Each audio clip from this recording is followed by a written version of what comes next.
नमस्कार आप सभी को। करंट अफेयर्स के इस विशेष सेशन में फिर से स्वागत है आप सभी का, और जल्द से जल्द उपस्थित हो जाएं जिससे हम अपनी चर्चा को आगे बढ़ा सकें।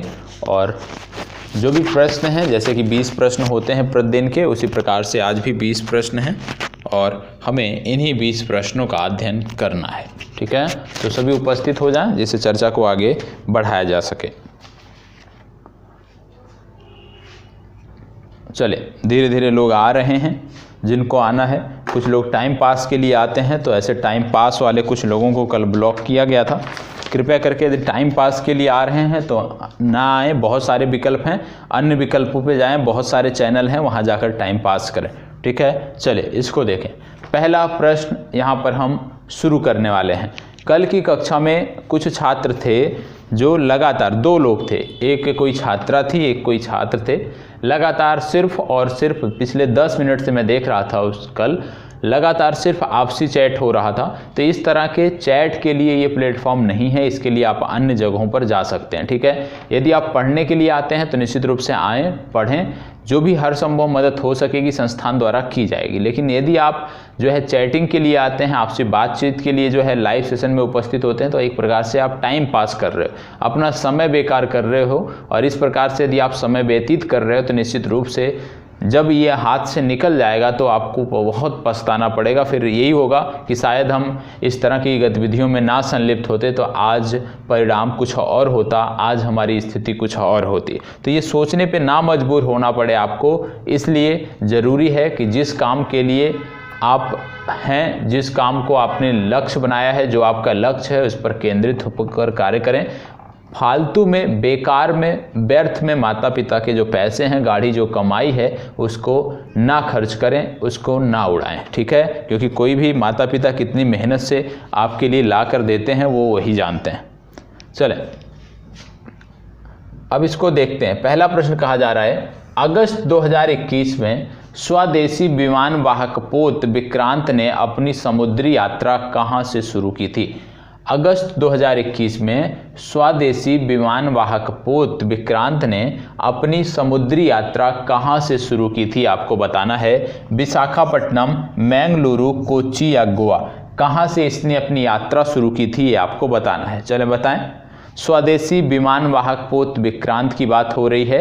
बोला जा रहा है कि कहां से इसने अपनी समुद्री यात्रा प्रारंभ की। समुद्री यात्रा प्रारंभ का मतलब कि कोई भी जब हम शिप बनाते हैं, कोई भी हम पनडुब्बी बनाते हैं, तो उसको विभिन्न चरणों से गुजरना पड़ता है। विभिन्न चरणों से गुजरने के बाद फिर उसको जब सफल होता है, फिर उसको नौसेना को सौंपा जाता है। तो अभी ये विभिन्न चरणों से गुजर रहा है। इसकी एक प्रकार से आप कह सकते हैं परीक्षण चल रहा है। और जब इसकी परीक्षण के दौरान जब इसको पहली बार समुद्र में उतारा गया था, उसी की बात की जा रही है कि कहां से उतारा गया था। विशाखापट्टनम, मैंगलुरु, कोच्चि या गोवा। तो आपको बता दें, सबसे पहले इसको आपको बता दें कि इसको बनाया कहां पे गया है। इसको बनाया है कोचीन शिपयार्ड लिमिटेड ने। किसने बनाया है? कोचीन शिपयार्ड लिमिटेड ने। अब कोचीन शिपयार्ड लिमिटेड की बात हो रही है, तो ये कहाँ पे है? कोचीन शिपयार्ड लिमिटेड की बात करें तो संबंधित राज्य है केरल। इसका मतलब क्या है कि यदि कोचीन शिपयार्ड लिमिटेड में बना है तो ऐसा तो नहीं होगा कि आंध्र प्रदेश में इसको जो है जल में उतारा जाएगा, या ऐसा नहीं होगा कि गोवा में उतारा जाएगा। निश्चित रूप से केरल की बात हो रही है। तो इसका सही जवाब है सी विकल्प, कोच्चि। ठीक है, क्योंकि इस प्रकार के बड़े युद्धपोत होते हैं, उनको ऐसा परिवहन करके आप दूसरी जगह थोड़ी ले जा सकते हो। क्योंकि आपको जानकर आश्चर्य होगा कि इनकी जो लंबाई होती है लगभग 250 मीटर से ज़्यादा होती है। इसकी जो लंबाई है वो 262 मीटर है। ठीक है, 262 मीटर लंबा यह युद्धपोत है जिसको कोचीन शिपयार्ड लिमिटेड ने बनाया है और कोच्चि में इसको जलावतरण किया गया। केरल की बात हो रही है क्योंकि कोचीन शिपयार्ड लिमिटेड केरल में है। तो केरल के बारे में कुछ जानकारी बता देता हूं। जैसे आरिफ मोहम्मद खान का नाम आपको याद रखना है। आरिफ मोहम्मद खान राज्यपाल हैं और मुख्यमंत्री का नाम आपको याद रखना है पिनरई विजयन। क्या नाम है? पिनरई विजयन यहाँ के मुख्यमंत्री हैं। यह आपको पता होना चाहिए। जब बात हो रही है केरल की तो आपको बता दें केरल में एक स्थान पड़ता है जिसको बोलते हैं कोझिकोड। ठीक है, कोझिकोड नामक जो स्थान है ये लगातार चर्चा में रहता है। क्यों? क्योंकि कोझिकोड की जब हम बात करते हैं, भारत का पहला जेंडर पार्क जो स्थापित किया गया था वह भी कोझिकोड में किया गया था, भारत का पहला जेंडर पार्क। दूसरी बात, सागरिका नामक पहला अंतरराष्ट्रीय क्रूज टर्मिनल, क्या नाम है? सागरिका, याद रखिएगा, सागरिका नामक पहला अंतरराष्ट्रीय क्रूज टर्मिनल भारत का जो स्थापित किया गया है वो कोझिकोड में है, ये आपको पता होना चाहिए। यहाँ पर आपको पता होगा कि एक योजना चल रही है किसानों के लिए जिसका नाम है कृषि कर्ण, इसका भी नाम आपको पता होना चाहिए। कृषि कर्ण जो योजना है विशेष रूप से किसानों के लिए है, केरल राज्य सरकार की योजना है और इसके माध्यम से हाईटेक कृषि को बढ़ावा देना केरल राज्य सरकार चाहती है। मतलब हाईटेक कृषि को बढ़ावा देने के लिए कृषि कर्ण नामक योजना केरल राज्य सरकार चला रही है। तो इतने फैक्ट थे जो इस प्रश्न से संबंधित थे, जरूरी है सभी फैक्ट आपको याद हों। ठीक है, चलिए बढ़ते हैं आगे और अगला प्रश्न देखते हैं। इसको बताएं, हाल ही में किस राज्य ने ओलावृष्टि से फसल के नुकसान का सामना करने के लिए स्वदेशी रूप से विकसित एंटी हेल गन का परीक्षण किया है? आप जानते हो कि ओलावृष्टि से फसलें बर्बाद होती हैं। ठीक है, जब ओलावृष्टि पड़ती है शीतकाल में तो इससे फसलें बर्बाद होती हैं। तो ओलावृष्टि से फसल का नुकसान ना हो उसके लिए एक विशेष रूप से गन तैयार की गई है जिसका नाम है एंटी हेल गन। तो बोला गया है कि इस गन का परीक्षण कहाँ किया गया ये आपको बताना है। विशेष रूप से आप जानते होंगे ओलावृष्टि की यदि हम बात करें तो जो पर्वतीय राज्य हैं, क्योंकि वहाँ पे ओलावृष्टि एक बहुत बड़े पैमाने पर होती है, तो पर्वतीय राज्यों में ओलावृष्टि से बहुत नुकसान होता है। विशेष रूप से इस समय सेब की फसलें होती हैं, नाशपाती की फसल होती है, तो सेब और नाशपाती की फसलों पर ओलावृष्टि का बहुत ही नकारात्मक प्रभाव पड़ता है। इससे जहां फसल की फलों की जो गुणवत्ता है वो प्रभावित होती है, साथ ही साथ किसानों को आर्थिक क्षति भी होती है। तो ये जो शुरू की गई है, ये शुरू की गई है हिमाचल प्रदेश में। कहाँ शुरू की गई है? हिमाचल प्रदेश में शुरू की गई है। हिमाचल प्रदेश की यदि हम बात करें तो आपको पता होगा यहाँ की राजधानी है शिमला। यहाँ के राज्यपाल की यदि हम बात करें तो राज्यपाल जयराम ठाकुर है, इनका नाम मुख्यमंत्री हैं जयराम ठाकुर, इनका नाम आप याद रखिएगा।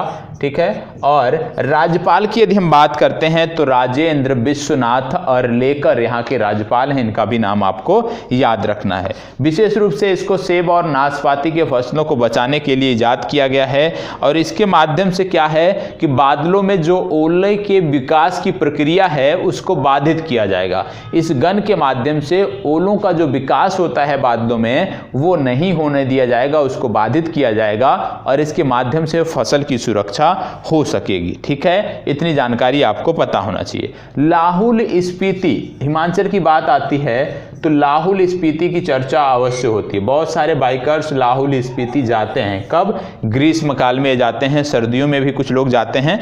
तो लाहुल स्पीति के काजा में विश्व का सबसे ऊंचा इलेक्ट्रॉनिक वाहन चार्जिंग सेंटर स्थापित किया गया। याद रखिएगा, विश्व का सबसे ऊंचा इलेक्ट्रॉनिक वाहन चार्जिंग सेंटर जो है वो काजा में स्थापित किया गया है, ये आपको पता होना चाहिए।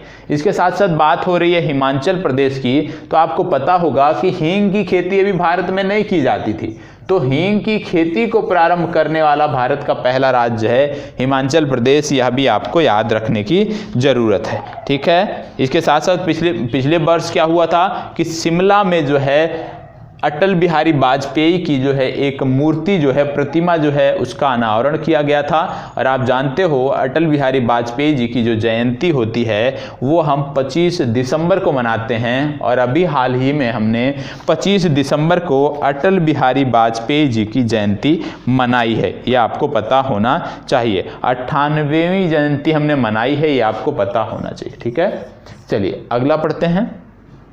हाल ही में मध्य प्रदेश के किन दो ऐतिहासिक शहरों को यूनेस्को की ऐतिहासिक शहरी लैंडस्केप परियोजना में शामिल किया गया है? यूनेस्को की ऐतिहासिक शहरी लैंडस्केप परियोजना में किसको शामिल किया गया है आपको बताना है। भोपाल, जबलपुर, ग्वालियर, ओरछा, इंदौर, उज्जैन, सागर और रीवा।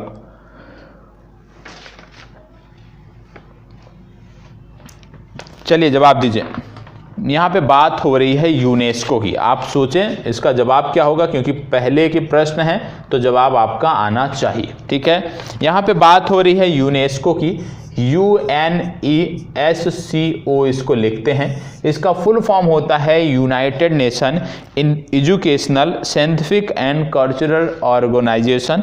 16 नवंबर वर्ष 1945 को इसकी स्थापना हुई थी, वर्ष 1945 की। इसका हेडक्वार्टर आपको पेरिस में देखने को मिलेगा।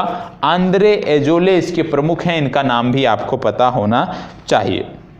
आपको बता दें कि ऐतिहासिक शहरी लैंड स्केप परियोजना के अंतर्गत पहले भी 2 शहर आ चुके हैं। कौन कौन से? ये 2 शहर थे, अजमेर और वाराणसी। अजमेर और वाराणसी ये 2 पहले से ही शामिल हैं, और इसी के बाद 2 नए शहर जोड़े गए हैं, वो हैं ग्वालियर और ओरछा। तो इसका बी विकल्प सही उत्तर है, ग्वालियर और ओरछा। जैसे ही ग्वालियर की बात आती है आपको ध्यान आना चाहिए रानी लक्ष्मीबाई, क्योंकि ग्वालियर में 1857 की जो क्रांति थी उसका नेतृत्व किया था रानी लक्ष्मीबाई ने, ये आपने देखा था। और आपने यह भी सुना था कि एक कविता थी जिसका शीर्षक था बुंदेलो हर बोलों के मुख हमने सुनी कहानी थी। कई बार पूछा जाता है कि ये कविता किसके द्वारा लिखी गई है, तो आपको याद आना चाहिए ये जो कविता है ये सुभद्रा कुमारी चौहान द्वारा लिखी गई है, यह भी आपको पता होना चाहिए। 1857 की क्रांति से और क्या प्रश्न पूछ सकते हैं जो कि लक्ष्मीबाई से जुड़ा हो, तो याद रखना है क्योंकि लक्ष्मीबाई 1857 के युद्ध के दौरान ही शहीद हुई थी, अंग्रेजों से लड़ती हुई शहीद हुई थी। और इनकी जो हत्या थी उसका किसके द्वारा की गई थी, तो कैप्टन होरोज द्वारा इनकी हत्या की गई थी, ये आपको पता होना चाहिए। यदि कभी आपसे पूछ लिया जाए कि किस नदी के किनारे लड़ते हुए रानी लक्ष्मीबाई मारी गई या शहीद हुई, तो आपको बताना है कि वो जो नदी थी उसका नाम था स्वर्ण रेखा। तो रानी लक्ष्मीबाई स्वर्ण रेखा नदी के किनारे इन्होंने अपने प्राण त्यागे थे, ये नाम आपको पता होना चाहिए स्वर्ण रेखा नदी के बारे में। ठीक है, चलिए आगे बढ़ते हैं। प्रश्न संख्या 4, भारत में सोने के आभूषणों की अनिवार्य हॉलमार्किंग किस तिथि से लागू होने जा रही है? देखो अब लागू हो चुकी है, ठीक है, तो प्रश्न कैसा होगा, किस तिथि से लागू हो चुकी है, तो बताएं हॉल मार्किंग किस तिथि से अनिवार्य हो गई है, ये आपको बताना है, बताएं। आप जानते हैं हॉल मार्किंग अधिनियम 14 जून 2018 को लागू किया गया था, और इस नियम के अंतर्गत 16 जून 2021 से हॉल मार्किंग अनिवार्य कर दिया गया है। तो सी विकल्प याद रखना है, 16 जून 2021। ठीक है, चलिए आगे बढ़ते हैं, इसको बताएं।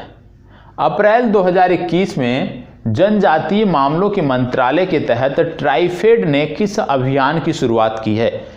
ट्राइफेड ने किस अभियान की शुरुआत की है? 4 अभियान दिए हुए हैं। यहाँ पे बात आ रही है ट्राइफेड की। ट्राइफेड एक संस्था है, इसके बारे में भी आपको पता होना चाहिए, इसका फुल फॉर्म भी आपसे पूछा जा सकता है, ट्राइफेड। ठीक है, ट्राइफेड की यदि हम बात करें इसके फुल फॉर्म की, तो इसको आप नोट करना चाहें तो नोट भी कर सकते हैं। ट्राइफेड का फुल फॉर्म होता है tribal cooperative marketing development federation of India. क्या है? Tribal cooperative marketing development federation of India, ये ट्राइफेड का फुल फॉर्म है। कई बार पूछा गया है, आपसे भी पूछा जा सकता है। आपको बता दें यहाँ पे बात हो रही है जनजातीय मामलों के मंत्रालय की। अब जनजातीय मामलों के मंत्रालय की बात हो रही है तो बेसिक आपको पता होना चाहिए कि हमारे जनजातीय मामलों के जो मंत्री हैं उनका नाम है अर्जुन मुंडा, और अर्जुन मुंडा की जो संसदीय क्षेत्र है उसको बोलते हैं खुंटी। ये खुंटी से चुनकर आते हैं। और यह भी याद रखना है कि अर्जुन मुंडा हमारे तीरंदाजी संघ के भी प्रमुख हैं, भारतीय तीरंदाजी संघ के भी प्रमुख हैं। और जब बात होती है तीरंदाजी की तो कुछ खिलाड़ियों के नाम आपको पता होने चाहिए, जैसे अतनु दास, जैसे अभिषेक वर्मा, जैसे दीपिका कुमारी। तो कुछ नाम आपको पता होना चाहिए जो खिलाड़ी तीरंदाजी से जुड़े हुए हैं। और एक नाम और याद रखना है, ज्योति। ज्योति ने अभी हाल ही में एशियन आर्चरी प्रतियोगिता हुई थी उसमें इन्होंने रजत पदक जीता है। ठीक है, तो एशियन आर्चरी चैंपियनशिप में रजत पदक जीता है ज्योति ने, यह भी आपको पता होना चाहिए। तो इस तरह के प्रश्न नहीं आएंगे कि किसने जीता, ज़्यादातर प्रश्न इस तरह से पूछ लिए जाते हैं कि संबंधित खिलाड़ी किस खेल से संदर्भित है। तो हमें खिलाड़ी के बारे में भी पता होना चाहिए, साथ ही संबंधित खेल के बारे में भी पता होना चाहिए। अब यहाँ पे बात हो रही है ट्राइफेड की, कौन सी योजना है, तो आपको बता दें इस योजना का नाम है संकल्प से सिद्धि गांव और डिजिटल कनेक्ट ड्राइव। संकल्प से सिद्धि गांव और डिजिटल कनेक्ट ड्राइव इस योजना का नाम है, बी विकल्प इसका सही उत्तर है। ठीक है, चलिए आगे बढ़ते हैं, इसको बताएं। नगर पालिका कार्य निष्पादन सूचकांक 2020 के अनुसार 10 लाख से अधिक आबादी वाले शहरों में शीर्ष स्थान पर कौन सा शहर है, बताएं। 10 लाख से अधिक आबादी वाले शहरों में कौन सा शहर शीर्ष पर है, आपको बताना है। सबसे पहली बात कि इस तरह का जो भी सूचकांक होता है वो जारी कौन करता है, तो इस तरह के जो भी सूचकांक होते हैं उनको जारी करने वाला जो मंत्रालय है उसको बोलते हैं केंद्रीय आवासन एवं शहरी कार्य मंत्रालय, जिसके मंत्री हैं हरदीप सिंह पुरी। इनका नाम आपको अवश्य याद रखना है। अब दूसरी बात हो रही है कि इनमें कौन सा शहर टॉप पे है, तो 4 शहर दिए हैं, नई दिल्ली, भोपाल, इंदौर और सूरत। तो इसका सही जवाब है इंदौर। ठीक है, अब अगर इंदौर सही जवाब है तो सबसे पहले दिमाग में आना चाहिए इंदौर है कहाँ पे। सबको पता है कि इंदौर है मध्य प्रदेश में। अब अगर मध्य प्रदेश में है तो मध्य प्रदेश से संबंधित जानकारी, इसकी राजधानी है भोपाल, इसके मुख्यमंत्री हैं शिवराज सिंह चौहान और मंगू भाई छगन भाई पटेल यहाँ के राज्यपाल हैं, यह भी आपको पता होना चाहिए। इसके साथ साथ आपको बता दें कि यहाँ पर एक योजना चल रही है जिसका नाम है देवारण योजना, और देवारण योजना अभी हाल ही में एक परीक्षा में पूछी गई थी। देवारण योजना विशेष रूप से जनजातियों के लिए है, यह आपको पता होना चाहिए। आयुष आधारित उन्नयन योजना है जनजातियों के लिए, यह आपको पता होना चाहिए। मध्य प्रदेश की बात हो रही है तो पिछले दिनों एनीमिया मुक्त सूचकांक जारी हुआ था और एनीमिया मुक्त सूचकांक में मध्य प्रदेश प्रथम स्थान पर है, यह भी आपको पता होना चाहिए। साथ ही साथ आप जानते हैं यहाँ पे है Panna tiger reserve, Panna biosphere reserve भी है, और Panna biosphere reserve world network of biosphere reserve में शामिल होने वाला भारत का 12वां बायोस्फीयर रिजर्व है, यह भी आपको पता होना चाहिए। पन्ना अभी हाल ही में world network of biosphere reserve में शामिल हुआ है और यह भारत का 12वां इस तरह का बायोस्फीयर रिजर्व है जिसको इस नेटवर्क में जगह मिली है। ठीक है, अब इसके साथ साथ इंदौर के बारे में कल मैंने एक जानकारी बताई थी कि एशिया का सबसे फास्ट ट्रैक, एशिया का सबसे लंबा हाई स्पीड ट्रैक, एशिया का सबसे लंबा हाई स्पीड ट्रैक इंदौर में बनाया गया है और ऐसा करने वाला भारत 5वां देश है। अब इस ट्रैक का नाम भी मैंने आपको बताया था कि कौन सा ट्रैक है, तो उस ट्रैक का नाम बताइए, एन से उसका प्रारंभ था।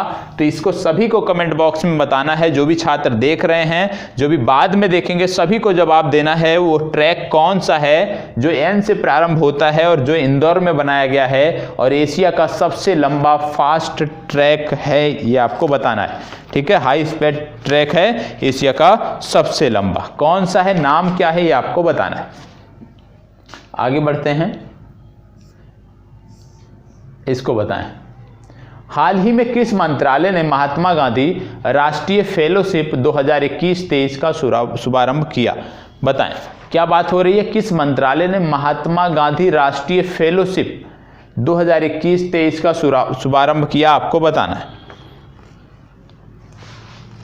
शिक्षा मंत्रालय, कौशल विकास एवं उद्यमिता मंत्रालय, पृथ्वी विज्ञान मंत्रालय, सूचना एवं प्रौद्योगिकी मंत्रालय। जल्द बताएं, इसके बाद आगे बढ़ते हैं। किस मंत्रालय द्वारा शुरू किया गया है? देखो, ये शुरू किया गया है कौशल विकास एवं उद्यमिता मंत्रालय। उस समय महेंद्र नाथ पांडे इसके मंत्री थे, आज के समय में धर्मेंद्र प्रधान इसके मंत्री हैं, ये आपको पता होना चाहिए। इसको बताएं। देश का पहला ग्रेड सेपरेटेबल अर्बन एक्सप्रेस वे किसे कहा जाता है? देश का पहला grade separated urban express way किसे कहा जाता है? तो grade separated urban express way कौन सा है देश का पहला? Yamuna express way, Ganga express way, Dwarka express way, Narmada express way, इनमें से कौन सा है आपको बताना। देखो, इस एक्सप्रेस वे का निर्माण भारतमाला परियोजना के अंतर्गत किया गया था। 8 लेन वाला यह एक्सप्रेस वे है और यह एक्सप्रेस वे दिल्ली के द्वारका को गुरुग्राम से जोड़ता है और इसको बोलते हैं द्वारका एक्सप्रेस वे। ठीक है, जब बात आती है एक्सप्रेस वे की तो आपको यह भी आपको पता होना चाहिए कि पिछले दिनों एक एक्सप्रेस वे की चर्चा काफ़ी थी जिसको बोलते थे Purvanchal express way. Purvanchal express way किस स्थान को जोड़ता है ये आप कमेंट बॉक्स में बताएंगे, क्योंकि पिछले कई दिनों में मैंने इसको बताया है। तो ये आपको बताना है पूर्वांचल एक्सप्रेस वे कितने किलोमीटर लंबा है और किन 2 स्थानों को जोड़ता है, ये आपको कमेंट बॉक्स में बताना है। ठीक है, चलिए, तो इसका सही उत्तर है द्वारका एक्सप्रेस वे। इसको बताएं।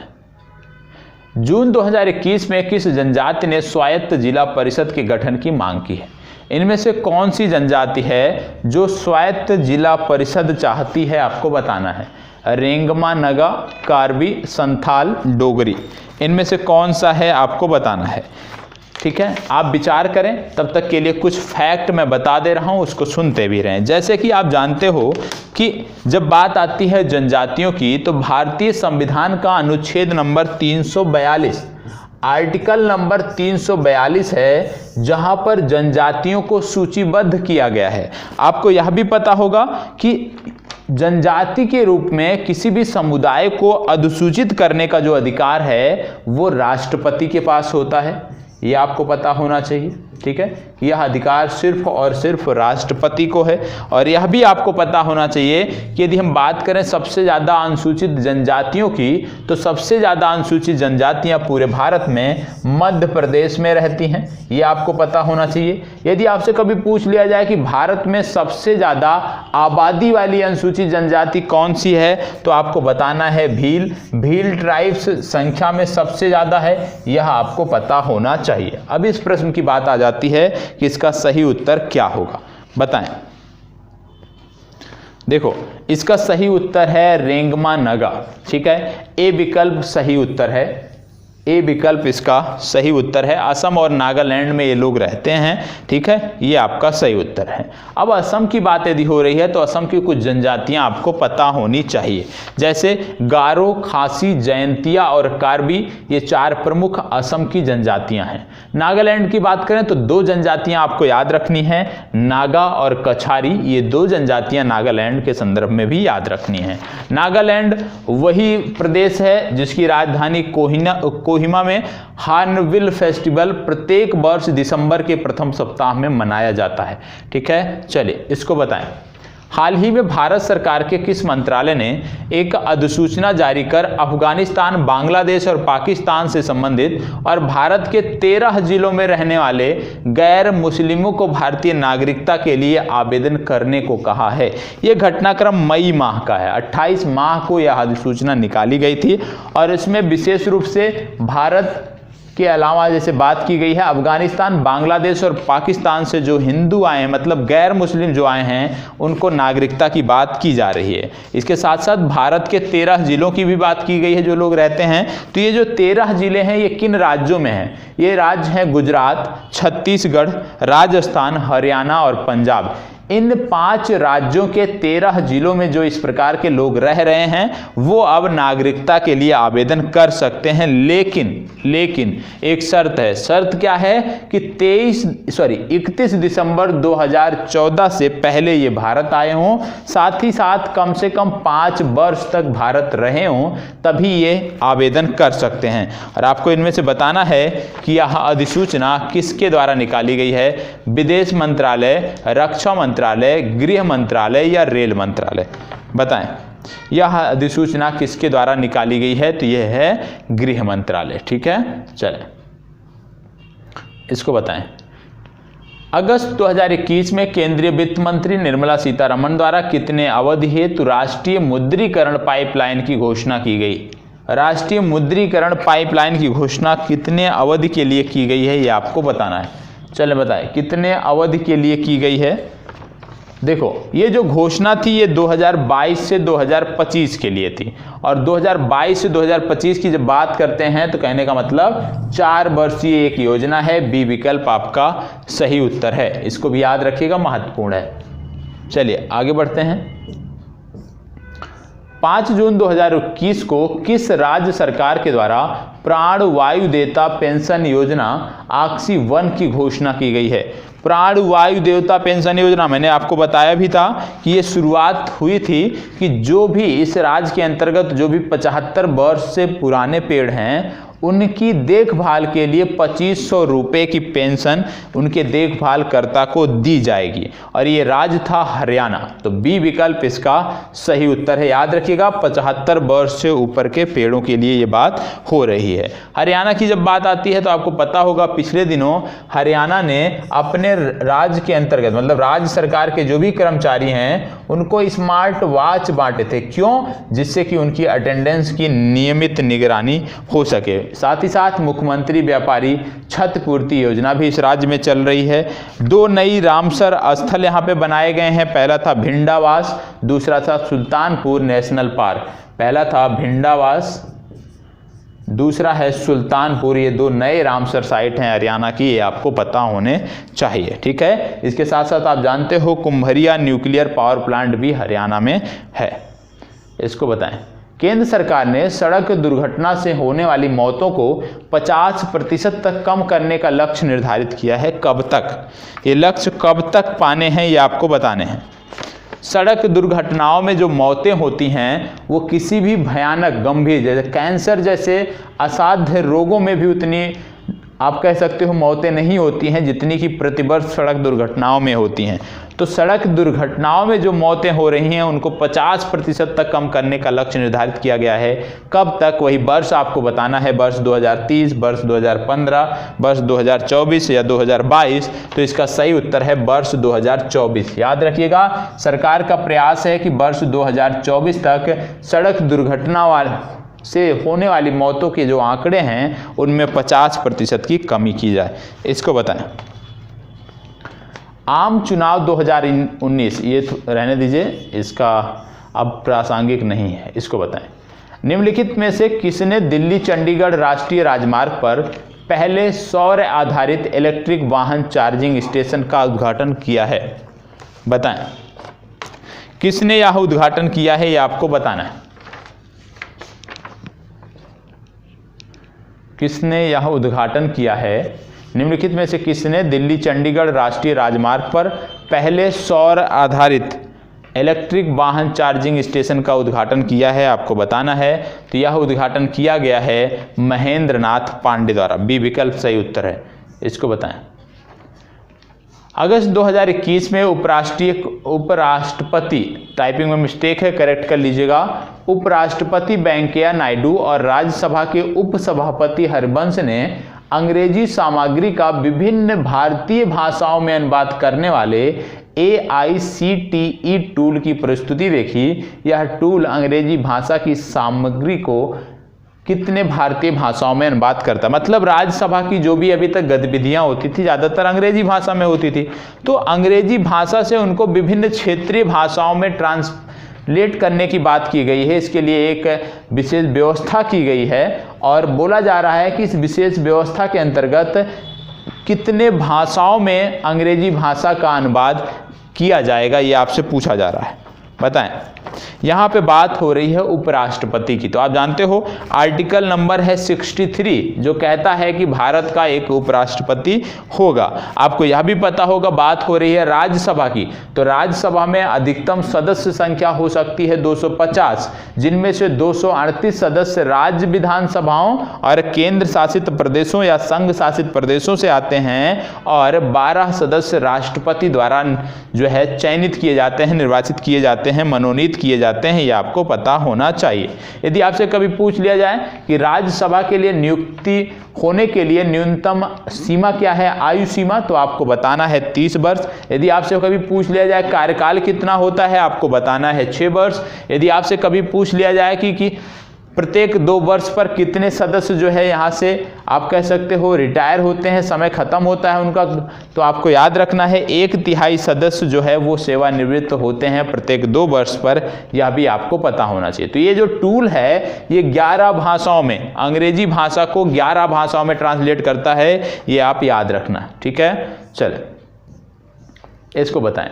जनवरी 2021 में भारत के 91वें अंतर्राष्ट्रीय फिल्म महोत्सव का आयोजन किस शहर में किया गया? अंतर्राष्ट्रीय फिल्म महोत्सव की यदि हम बात करें तो जब से मैं जुड़ा हूं सिविल सेवा की तैयारी में, तब से लगातार एक ही स्थान पे मैं देख रहा हूं, वो स्थान है गोवा। तो आंख मूंद कर आपको गोवा टिक करना है। इसमें शहर की बात की गई है तो ये हुआ था पणजी में, गोवा की राजधानी पणजी में। इसमें फोकस कंट्री पूछा जा सकता है कि फोकस कंट्री कौन था, तो फोकस कंट्री इनमें था बांग्लादेश, ये आपको याद रखना है। बांग्लादेश फोकस कंट्री था। इनमें एक पुरस्कार दिया जाता है, बहुत ही महत्वपूर्ण पुरस्कार है, जिसको बोलते हैं गोल्डन पीकॉक अवार्ड।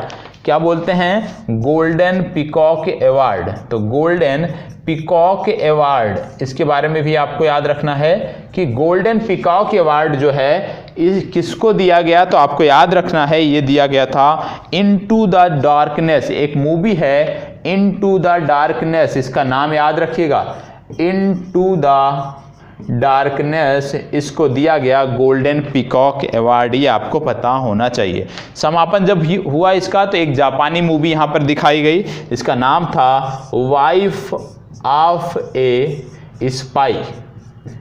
ये आपको याद रखना है, वाइफ ऑफ ए स्पाई, इसको भी आपको पता होना चाहिए, ठीक है। चलिए बढ़ते हैं आगे, इसको बताएं। अगस्त 2021 में बिहार सरकार ने घरेलू स्तर पर गरुड़ के रूप में पहचाने जाने वाले किस पक्षी को जीपीएस ट्रैकर्स से टैग करने का निर्णय लिया है?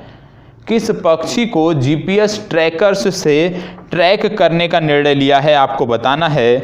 आपको बता दें भागलपुर क्षेत्र है, भागलपुर क्षेत्र के कदवा दियारा क्षेत्र में ये ज़्यादातर आते हैं। और इनके जो प्रजनन स्थल है यदि हम बात करें तो या तो कंबोडिया है और या तो भारत है। भारत में 2 स्थानों पर ये देखने को मिलते हैं, या तो असम में या तो बिहार में। बिहार में विशेष रूप से भागलपुर के क्षेत्र में देखने को मिलते हैं और इनको बोलते हैं बड़े सहायक सारस। डी विकल्प आपका सही उत्तर है, ठीक है, डी विकल्प आपका सही उत्तर है। और ये किसानों के बड़े ही सहायक होते हैं, क्यों? क्योंकि ये चूहों को खाते हैं, साथ ही साथ बहुत जो हानिकारक कीट पतंगे होते हैं उनका भी ये नाश करते हैं। बताएं, मई 2021 में भारत सरकार के किस विभाग द्वारा दूर संचार सेवा प्रदाताओं को 5G के उपयोग हेतु परीक्षण की मंजूरी दी गई? मतलब 5G के परीक्षण की जो मंजूरी दी गई है किस मंत्रालय द्वारा दी गई है, वही आपसे पूछा जा रहा है। तो इसके लिए जिम्मेदार मंत्रालय कौन सा होता है? इसके लिए जिम्मेदार मंत्रालय होता है दूर संचार विभाग। तो ये किसके द्वारा दी गई है? दूर संचार विभाग के द्वारा दी गई है, जो कि इलेक्ट्रॉनिक्स और आप कह सकते हो इसके अंतर्गत आता है। तो दूर संचार विभाग आपको याद रखना है। और आपको बता दें 5G के बारे में कि 5G क्या है। 5G में आप देखोगे कि जो स्पीड आती है वो 20 गीगाबाइट प्रति सेकंड आती है। मतलब जो 4G की स्पीड है उससे लगभग 3 गुना ज़्यादा स्पीड 5G में देखने को मिलती है। और इसके लिए एयरटेल हो गया भारत में, वोडाफोन हो गया, MTNL हो गया, इन सबको टेस्टिंग की अनुमति दी गई है, ये अब आपको पता होना चाहिए। यदि आपसे पूछ लिया जाए कि विश्व में सबसे पहले 5G कहां पे शुरू हुआ था, तो विश्व में सबसे पहले 5G दक्षिण कोरिया में शुरू हुआ था, यह भी आपको याद रखना है, ठीक है। चलिए आज का लास्ट प्रश्न। अगस्त 2021 ने भारत में कुल स्थापित अक्षय ऊर्जा क्षमता कितने गीगावाट के महत्वपूर्ण पड़ाव को पार कर लिया है? इसमें आपको बताना है कि अक्षय ऊर्जा में भारत ने कौन सा मुकाम इनमें से हासिल कर लिया है, किसको पार कर लिया है, हमने ये आपको बताना है। इसके लिए जानकारी जरूरी होनी चाहिए। तो आपको बता दें सबसे पहले कुछ टारगेट हैं। जैसे 2022 तक हमारा टारगेट था कि 2022 तक हम 175 गीगावाट अक्षय ऊर्जा का उत्पादन करेंगे। इस आधार पे हम कार्य करेंगे। हमारा लक्ष्य है कि 2030 तक 450 गीगावाट, ठीक है।